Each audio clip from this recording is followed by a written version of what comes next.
प्रिय साथियों, नमस्कार। हमारे अपने चैनल ड्रीम पाठशाला में आप सभी का स्वागत है। प्रिय साथियों, हमारे चैनल ड्रीम पाठशाला में आप काफ़ी दिन से गणित, अंग्रेजी, जीके, अकाउंटेंसी जैसे विषयों का अध्ययन कर रहे हैं। अब हम चाहते हैं कि आपको हिंदी, संस्कृत जैसे अन्य विषयों का भी अध्ययन कराया जाए ताकि आपको अन्यत्र नहीं भटकना पड़े। इसलिए सर्वप्रथम हम आपको हिंदी का ज्ञान शुरू से ही करवाएंगे जो आपको सभी कक्षाओं में आवश्यक है। आज हम आपको हिंदी के सबसे महत्वपूर्ण भाषा के बारे में बताएंगे।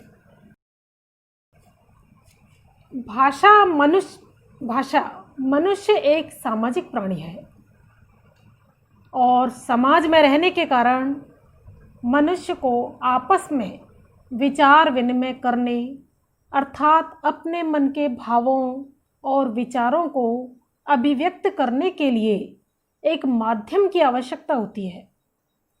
इस माध्यम को ही भाषा कहा जाता है, यानी जिस माध्यम के द्वारा हम अपने विचारों को और भावों को अभिव्यक्त करते हैं उसे भाषा कहा जाता है।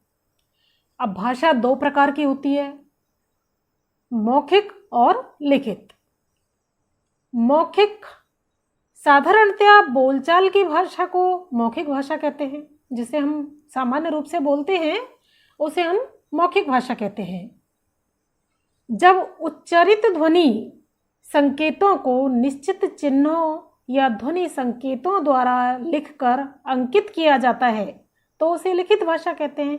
यानी जब हम किसी भी भाषा को, किसी भी विचार को या भाव को मौखिक रूप से बोलकर अभिव्यक्त करते हैं तो वो मौखिक भाषा हो जाती है, और यदि हम उसे लिखकर व्यक्त करते हैं तो उसका लिखित रूप हो जाता है।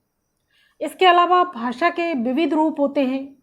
अनेक व्यक्तियों के संपर्क में रहने के कारण भाषा के अनेक रूप हो जाते हैं, जैसे मूल भाषा, विभाषा, बोली, उपबोली इत्यादि। अब हम देखते हैं कि भाषा और बोली हम सामान्य रूप से तो एक ही मानते हैं, लेकिन भाषा और बोली में अंतर होता है, और अंतर क्या होता है वो हम जानेंगे। एक सीमित क्षेत्र में बोली जाने वाली भाषा के स्थानीय रूप को बोली कहा जाता है, यानी बोली एक सीमित क्षेत्र में बोली जाती है, जिसे उपभाषा भी कहते हैं। कहा गया है कि कोस कोस पर पानी बदले 5 कोस पर बानी। भाषा का सीमित, अविकसित तथा आम बोलचाल वाला रूप बोली कहलाता है, जबकि भाषा का क्षेत्र विस्तृत होता है। यानी भाषा का क्षेत्र तो विस्तृत होता है और बोली का सीमित होता है।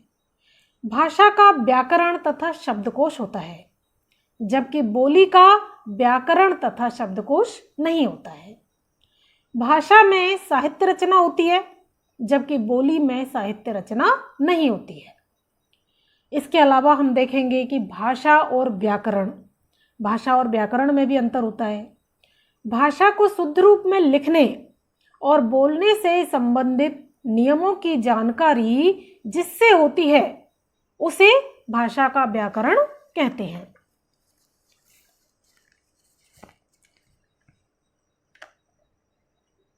किसी भी भाषा को जानने के लिए उसके व्याकरण को भी जानना बहुत आवश्यक होता है। इसके बाद हम देखेंगे कि देवनागरी लिपि का परिचय एवं वर्तनी। भाषा की ध्वनियों को जिन लेखन चिन्हों में लिखा जाता है उसे लिपि कहते हैं।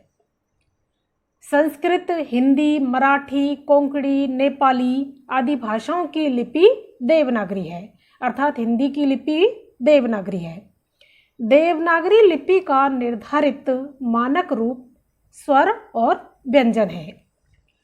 मुख से उच्चारित अ, आ, इ, ई, उ इत्यादि ध्वनियाँ हैं। ये ध्वनियाँ जब लिखित रूप में प्रयुक्त होती हैं तब उन्हें वर्ण कहते हैं। जिस ध्वनि का उच्चारण श्वास वायु के एक ही आघात से होता है उसे अक्षर कहते हैं। देवनागरी लिपि की सभी ध्वनियाँ दो प्रकार की होती हैं, स्वर और व्यंजन। अब स्वर किसे कहते हैं? तो स्वर ध्वनियों में ऐसे अह तक सभी वर्ण सम्मिलित होते हैं। मात्राएं, विसर्ग, अनुनासिक इत्यादि की गणना होती है। इसके बाद व्यंजन। व्यंजन ध्वनियों में कैसे है वर्ण तक के सारे वर्ण, संयुक्त अक्षर, गृहीत अक्षर, हलंत इत्यादि सभी की गणना होती है। आज के लिए बस इतना ही। धन्यवाद। वीडियो पसंद आई हो तो लाइक ज़रूर करें, शेयर करें, हमारे साथ बने रहें। धन्यवाद।